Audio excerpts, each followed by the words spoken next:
Pertanyaan sekarang nanti mana nih? Mana dulu? Situ dulu. Beb, enggak?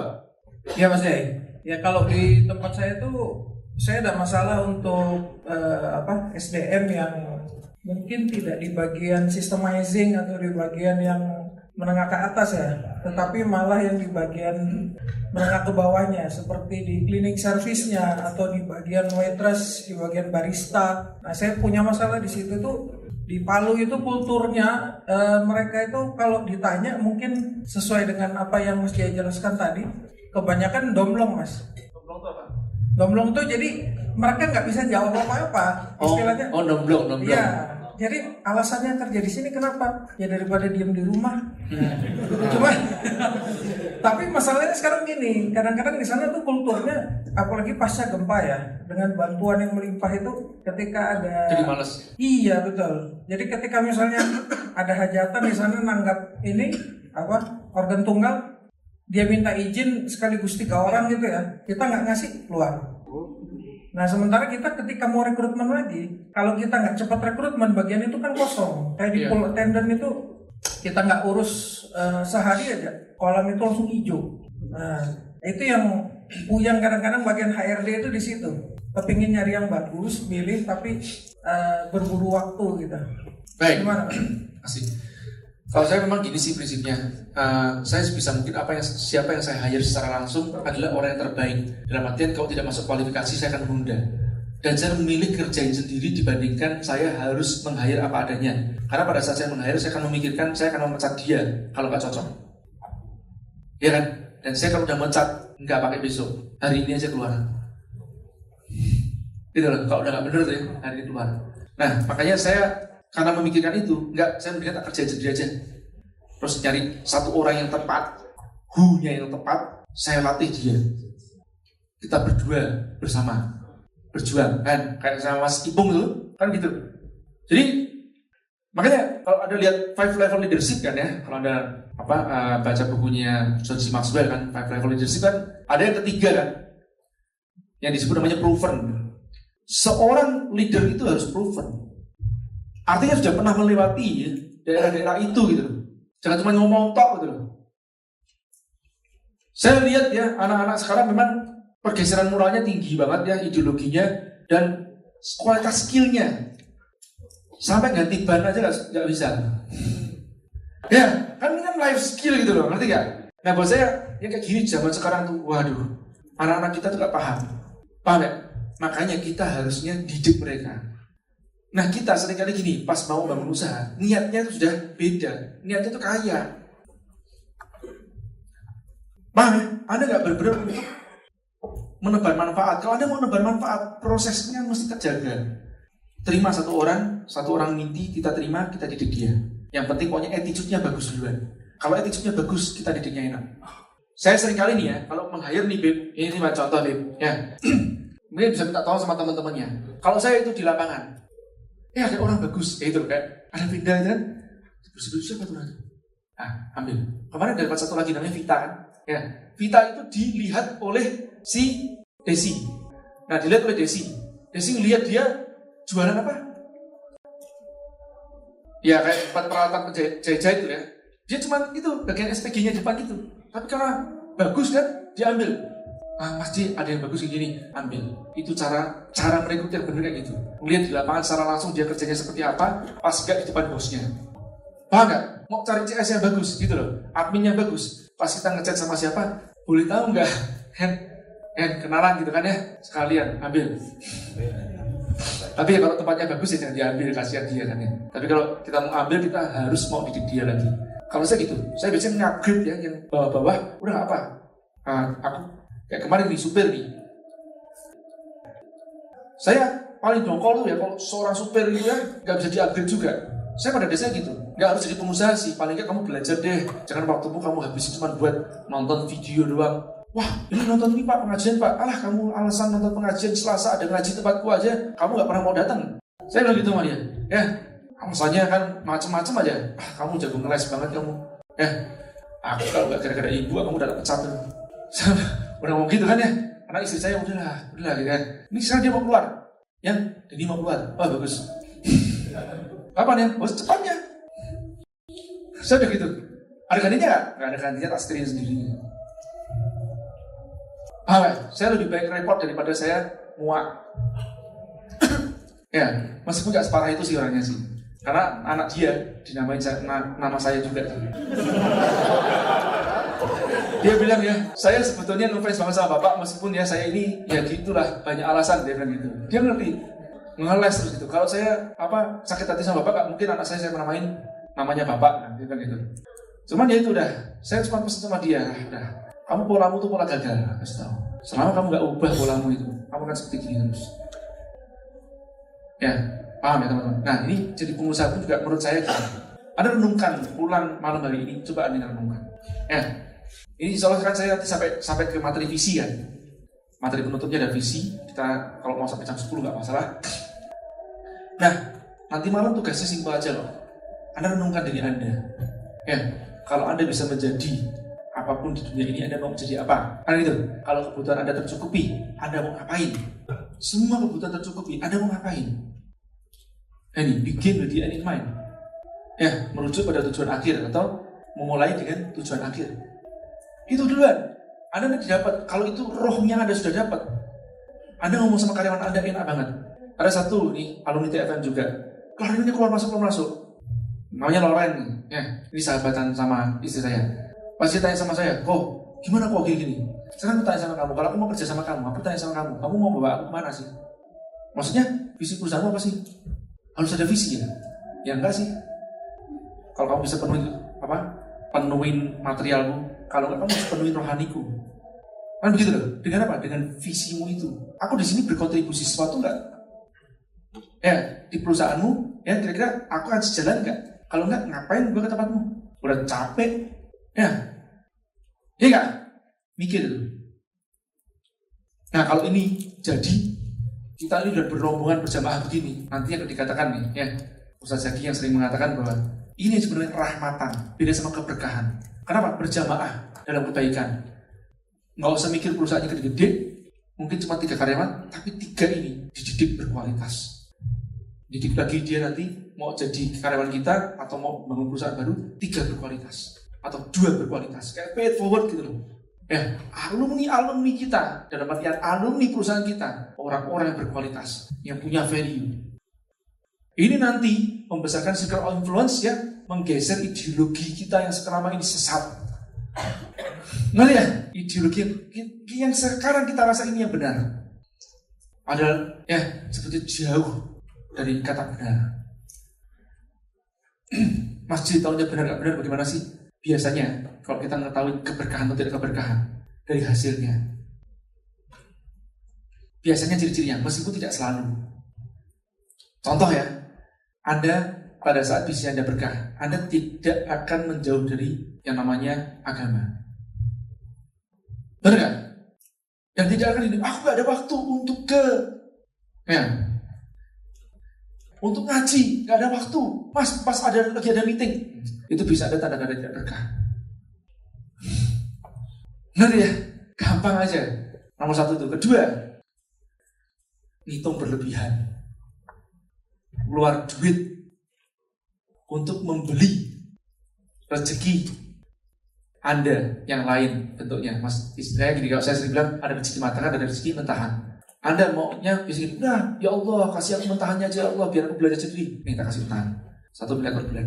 Kamu belanja ke rumah sakit untuk kesehatanmu, leukemia.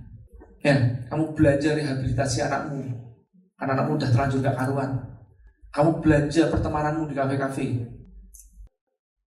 Gitu kan? Persahabatan didapatkan di kafe-kafe, di klub-klub. Sampai gini, wah kenapa sih kamu beli Lamborghini Ferrari? Jaringan mas. Segitunya ya. Emang jaringannya benar gitu ya? Enggak sih mas.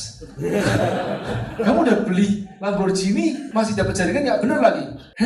Ya kan buat ini mas, network kan gitu ya. Anak muda gitu nih. Anda gak ngerti angka cukupnya, gak ngerti makna suksesnya.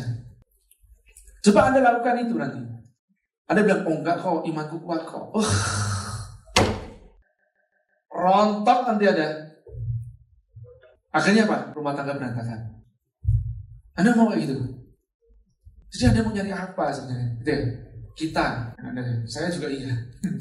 lagi hijrah kan. Paham ya? Nanti ini kelihatannya sepele nih ngomong kayak gini, tapi nanti ini begitu ada benahi diri Anda yang sangat fundamental itu pengaruh energinya ke tempat orang sekitar Anda. Gak usah minta mereka loyal, mereka akan terbit loyalitasnya dengan sendirinya. Orang datang ke tempat Anda, ini, Ibu boleh curhat, Pak boleh curhat, sebentar. Oh ya sini. Kenapa? Nah kalau saya dulu gitu nih, lihat Mas Ipung nih misalnya mukanya apa? Tak lempar ujian. Kalau dia, nah itu dia. Kenapa? Mukanya kok nggak enak dari tadi pagi. Biasa mas. Masalah pribadi, perusahaan pribadi mas. Beda. Perlu aku atau enggak? Kalau boleh mas, saya mau cerita. Boleh cerita. Anda meluangkan waktu seperti gini nggak dengan tim Anda? Ngerti ya? Kalau Anda meluangkan waktu seperti ini bisa jadi magic momennya dia, yang dia akan aku bersumpah tak jagain kamu. Kan itu loh, bukan masalah gaji gede. Iya, mau saya punya sahabat kayak gitu kok. Ini sahabat tuh loh, rata-rata tuh mau SD, SMP, SMA. Kamu dari nyentuh saya, aku di depannya. Kayak gitu. Nah padahal ya bukan karena uang gitu loh. Ini loyalitas sampai ya dia dulu punya pacar kan. Pacarnya bilang gini, kalau saya akan pulang kan, kuliah kan ke Semarang gitu kan. Terus sama si Slamet nih namanya. Saya manggilnya Pegu. Go. Nah, terus dia lagi pacaran nih. Ditinggal pacarnya. Terus pacarnya ngomong apa? Kamu ya kalau ada Jaya aja langsung pergi. Aku ditinggalin gitu aja. Ya. Terus kenapa harus Jaya duluan? Oh, kamu protes-protes aku sama Jaya, kamu tak putusin sekalian kamu. Parah. Dikiranya homo saya mungkin. Tapi dia bilang gitu, dia bilang sama sekarang jadi istrinya, dia bilang, kamu boleh sama aku kemarin sore, aku sama Jaya udah kenal lama, ya udah teruji. Dia bilang gitu kan, ya kamu kok protes sama aku pergi sama Jaya. Ya, nah saya tanya. Loyalitas, bisa Anda beli sama uang? Kalau Anda bisa beli sama uang, itu bukan loyalitas semuanya. Ya, sementara sebenarnya. Benar gak? Oke? Assalamualaikum warahmatullahi wabarakatuh. Salam. Perkenalkan, nama saya Asep dari Bandung, Mas Jay. Kebetulan ya saya belum lama juga sih di usaha, baru 1,5 tahun Mas Jay. Jadi masih ilmunya masih kurang banyak lah ya masalah bisnis. Nah ini ada dua hal yang ingin saya tanyakan. Yang pertama masalah tadi untuk angka cukup. Kebetulan dalam waktu dekat insya Allah saya ingin juga merekrut menambah karyawan. Nah tadi yang dijelaskan Mas J emang itu bagus sekali dan saya ingin mencoba gitu Mas J untuk masalah angka cukup ini. Hanya saya mau mohon masukan dari Mas J, kira-kira ketika kita misalkan membuka lowongan satu jabatan tertentu misalnya atau satu posisi tertentu.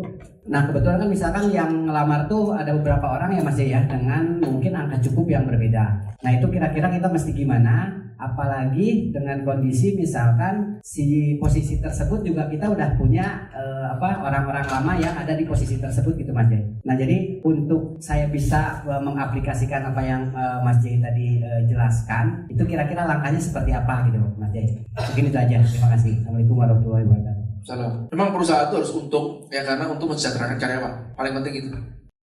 Ya kalau perusahaan tidak bisa mensejahterakan karyawan, ya buat apa perusahaan dibangun kan begitu ya. Buat saya begitu sih, tujuannya lebih ke arah karyawan ya, bukan kita kan, karena perusahaan itu adalah jembatan rezeki buat orang lain kan untuk mendapatkan angka cukupnya. Nah bicara masalah angka cukup kan sudah diatur sebenarnya oleh pemerintah dan dihitung beneran yang disebut kebutuhan hidup layak. Maka bahkan saya mengatakan lebih dari sekedar layak. Nah nanti saya akan jelaskan. Saya research nih yang insya Allah saya Mas Riko juga sudah research melakukan itu, manajemen semi pesantren. Ya, jadi manajemen semi pesantren itu yang kita terapkan sekarang ini dan alhamdulillah kalau bicara masalah loyalitas dan totalitas tinggi banget. Nanti ya, itu aja pertanyaannya. Gasan boleh? Ya. Mau tanya ini Om, kapan waktu kita yang paling tepat untuk memberhentikan karyawan ketika kita punya prinsip organisasi adalah family. Misal kita punya karyawan yang nggak perform dibandingkan dengan tim satu divisinya, tapi karena kita menganggap dia adalah keluarga yang menjadi tanggung jawab kita sebagai kepala suku, dia nggak pernah maling tapi kerjanya lelet. Kapan kita mentoleransi, kapan kita menghentikan? Kasih. Nah, jadi gini nih, lelet itu karena memang itu bawaannya dia, atau karena memang itu polanya dia, pola gagalnya. Tadi kan juga lelet tuh, ya ngeles tuh, jago ngeles kan. Kalau saya sering bilang dia ngeles lebih cepat daripada bayangannya sendiri. Jadi kalau ngomong tuh ngelesnya lebih cepat daripada bayangannya sendiri. Nah, kalau memang itu karena attitude, nggak apa-apa berhentikan. Ya, jangan juga kita playing God juga nanti kan. Wah, semua kok kita tanggung aja nih semuanya. Enggak juga loh, kita boleh memberhentikan juga kok. Mau cerai aja diizinkan gitu kan ya. Meskipun itu perbuatan yang tidak disukai kan begitu ya. Nah, ini bahasa gitu aja simpelnya. Boleh aja. Nah, cuma kalau ini berkualitas, ini kejadian di sana. Aku sebut nih, ya. Meskipun sesuatu yang kadang saya dulu mengatakan bahwa itu adalah haram, ya saya kartu kredit nih, saya nggak suka, tapi saya pernah lakukan itu sampai hampir 1 miliar untuk membiayai bisnis pada saat itu. Dan suatu saat, Fikri kontrakannya habis. Mas, kontrakmu habis. Gimana nih mas? Ya, kan dia bagian pemasaran nih. Fik, caranya ada 2. Kau bantuin aku cari duit. Atau aku sekarang punya apa yang bisa tak jual, kamu bantuin jualin. Ya atau ini nih kartu kredit, Komesek. Ya, aku bayar kemudian. Sekarang nggak punya duit, saya kamu pakai apa? Kalau saya gitu aja, kalau nggak mau riba mas, ya sudah cari duit. Kalau nggak, ada cara lain nggak? Aku nggak ada nih. Aku sekarang adanya cuma ini. Tapi biarkan aku yang nanggung nggak masalah gitu. Kalau ada hutang yang lain, aku nanggung nggak masalah juga. Paham ya? Nah, atau jualin asetku. Itu tahun 2013 pas bangkrut kan. Pas ada proyek yang bangkrut. Jadi saya lakukan seperti itu. Nah, yang paling penting pada saat wawancara itu kan, itu perhatikan konsistensi jawaban. Ini nggak usah terlalu, kalau bisa catat lebih bagus ya, dicatat gitu kan. Pas dia ngomong apa, jawab gitu kan, kita catat. Tapi sebenarnya yang paling penting ini loh, kita itu sebenarnya punya kemampuan bawah sadar itu yang sangat luar biasa gitu. Nah, kalau ada suatu perasaan yang nggak enak pada saat dia menjawab ya, nah ini jangan kita lawan. Mendingan kita selidiki lagi. Ya, tanya selidiki lagi. Ya, kadang-kadang ada sesuatu yang meragukan itu kan, sinyal bawah sadar kita sudah ngasih info, cuma kita seringkali ngeyel atau membantah sama bawah sadar kita. Saya mencontoh begini nih. Ya alhamdulillah saya kalau berapa tahun terakhir ini ya, mungkin 3 tahun terakhir ini jarang sakit, sampai masuk rumah sakit itu nggak pernah, jelas. Itu kalau masuk rumah sakit ya alhamdulillah lama banget ya sudah ada. Maksudnya sampai dicek di tempat rumah sakit pun juga 3 tahun terakhir ini nggak ada. Nah, alhamdulillah ini barokahnya guru. Kalau yang saya rasakan juga, setiap kali ada sinyal saya, misalkan ya, saya kayak semalam kan saya tidur tuh cuma 3,5 jam. Nah tapi siang itu, saya udah ada sinyal-sinyal dikit nih. Kayak oke kan? Saya tidur 15 menit. Nanti ya, jadi sinyal itu sebetulnya sudah ngasih kepada kita. Cuma seringkali kita tuh ngelawan. Nah pas kita ngelawan, kebablasan masuk angin. Ya, nah makanya gitu tuh. Saya juga gampang aja, wah nih, beres nih, atau lapar nih, ngomel dikit, nggak apa-apa. Daripada perutnya kelakmahan kan. Itu yang saya lakukan gitu juga, kalau pas nanti ada seorang yang enak nih. Wah, apa ya, nggak ngerti nih. Ini pernah kejadian di tim kita. Waktu itu di tim YA, pernah Mas Kuku pas cuti, saya ambil alih nih di persiapan pernikahan. Terus saya ambil alih pas meeting.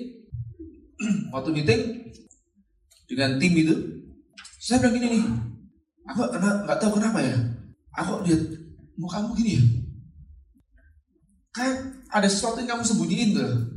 Kamu ngomong sama aku nggak? Saya bilang gitu. Terus saya bilang gini, nggak ada masih. Ini kelompok cewek-cewek nih. Ada orang-orang keuangan lah. Terus saya diem aja. Minggu depan nih meeting lagi nih. Dengan tim yang sama, meeting lagi, saya bilang lagi. Ngerti kenapa ya? Aku lihat mukamu tuh kayak enak banget loh. Bukan masalah jelek atau cantik itu bukan gitu loh. Kamu kayak nahan sesuatu, nyembunyi sesuatu kamu. Saya bilang gitu sama dia. Ngerti. Yang lain terasa gak sih? Saya bilang gitu. Yang lain terasa gak sih? Terus sudah. Terus saya, enggak masih. Ngerti ya. Energimu ya sesuatu yang gak beres. Ya, gak enak. Ini buat klinik nih. Ya, buat klinik. Tapi memang ada sesuatu yang gak enak gitu kan. Itu bahwa saja kita menangkap sebetulnya. Nah, cuman kita harus selidiki kan. Kalau enggak nanti jadi klinik beneran kan. Iya enggak? Nah, kita harus selidiki. Artinya gitu loh. Bahwa saja kita memberikan satu sinyal. Ya. Karena kemampuan bahasa sadar kita itu canggih banget gitu. Itu bukan goib gitu loh ya sifatnya. Ini enggak. Ini dalam buku Malcolm Gladwell disebutkan juga namanya blink, seni berpikir tanpa berpikir. Malam hari itu saya ditelepon nih sama temennya dia yang ada di meeting itu. Maci, aduh Maci ini terasa banget ya. Aku daripada nanti ketahuan Maci, kan aku udah mulai lidik gini. Daripada nanti ketahuan Maci, mending aku tak ngomong langsung sama Maci boleh. Kenapa? Dia cerita, cewek itu ternyata maling, komplotan gitu. Korupsi itu sampai memasukkan memasukkan nota-nota untuk ini loh, tagihan internet itu dipasukin sama dia loh. Dan itu konspirasi tuh sama orang accounting sama orang desainnya itu suruh memasukkan risipnya tuh. Langsung nggak cuma saya pecat, saya kalau bisa satu ini tangkap ya, masukin di penjara. Saya gitu dah, saya udah jengkel banget dah. Sampai orang keluarganya datang ke tempat saya minta maaf, oh ya saya maafin, tetap masuk penjara. Saya gitu kan. Ya. Nah ini penting ya teman-teman bicara masalah bawah sadar. Oh jangan meremehkan masalah bawah sadar Anda. Karena kalau sudah ada sesuatu yang enak, itu sinyal. Tapi Anda nggak boleh menjudge seseorang dari tidak enaknya Anda. Paham nggak? Ini sinyal kan? Tapi Anda harus selidiki, gitu loh. Oke ya, lanjut. Kata-kata, dia beraturan lompat-lompat, kronologis, lugas, ragu, lancar. Ini menunjukkan karakter. Ya, nanti saya bedah ya. Terus intonasi, mengalir, menekan, terburu-buru. Ini karakter. Ada hubungan dengan nanti cara dia berpikir menggunakan otak kanan atau otak kirinya lebih dominan. Kalau saya nih berbicaranya lebih cepat dibandingkan rata-rata, jelas saya adalah orang yang otak kanannya dominan.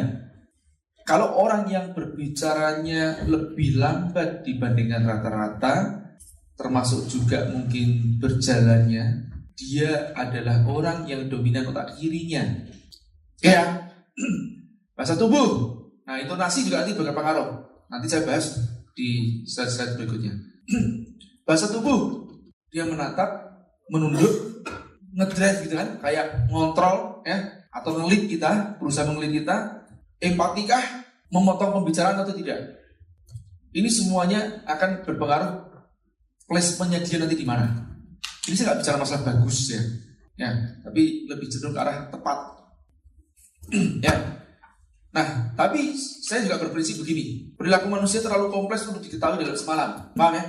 Apalagi gini, Allah itu kan maha membolak-balikkan hati. Ya, hari ini dia baik, bisa jadi dia nggak baik, bisa loh. Ya, jadi mendingan kita tidak bisa menjudge dengan sangat mudah begitu, tidak. Ya, setidaknya tadi tuh loh. Oh, ini menurut feelingku bisa begitu. Nah, feeling ini harus divalidasi. Paham ya? Tapi sudah ada hasilnya, tapi harus divalidasi. Tidak bisa katakan, wah, nggak boleh pakai feeling. Nggak benar juga. Oh, kita dikasih sesuatu yang canggih kok. Jadi perilaku bisa terubah kalau situasinya berubah, kan begitu. Nah, tugas kita ini menyempurnakan ikhtiar. Gak bisa kita menghilangkan takdir. Jadi mengimani setiap kejadian karena bisa jadi itu akan membuka pintu harapan kita berikutnya. Jadi kita bertemu sama orang itu sebenarnya tidak pernah kita bertemu sama orang yang salah. Paham ya? Karena orang yang salah yang kita temuin pun juga itu akan membawa kita ke orang yang benar gitu. Ibaratnya kalau orang yang benar itu di pojokan sana, kita mah harus lewatin gitu duluan. Ya, memang harus kita lewatin gitu ya. Jadi salah atau benar itu bagaimana kita menyikapinya saja. Ya dengan begitu nanti kita nggak usah stres, nyantai aja gitu ya. Oh ya, oh ditipu lagi, oh tipu lagi, oh tipu lagi, oh goblok aku berarti. Gitu loh Ki, jangan tipu terus lah, goblok namanya kita kan. Atau lagi tipu sama orang yang sama, ada yang gitu juga itu. Ya ini udah tahuan orang ini kayak gini, lu masih deketin lagi gitu loh. Kalau saya sering bilang sama tim saya gini loh, kamu buat kreatif dikit lah gitu loh. Ya buat kesalahan tuh yang berbeda gitu. Kamu buat kesalahan yang sama tuh gak kreatif banget gitu. Ya, jadi boleh buat kesalahan, tapi yang kreatif gitu ya. Pas, Pak, bagian yang dibutuhkan ya. Pendidikan minimum tadi, kompetensi dasar, ciri keharusan, ya, tes tertulis, uji teknis, wawancara. Ini penting, tertulis, uji teknis, sama wawancara. Uji teknis saya singkirkan, Anda lebih tahu. Ya, bagaimana cara menguji teknisnya. Kalau tukang masak, ya disuruh masak kan gitu aja. Masakannya bagaimana? Kalau supir, saya ingin kata supir gini, ya nyetir. Udah, saya duduk belakang. Nanti saya perhatikan satu setidaknya ngegas ini dan ya aduh masih jadi supir mual kedua disiplin atau enggak, nyalip pakai rating atau enggak, disalip pakai rating atau enggak, atau kasih jalan atau tidak, ya mau belok pakai rating atau enggak. Saya bilang ini udah otomatis nih udah siap. Kalau dia bisa nggak disiplin, saya pertimbangan tidak kan begitu ya.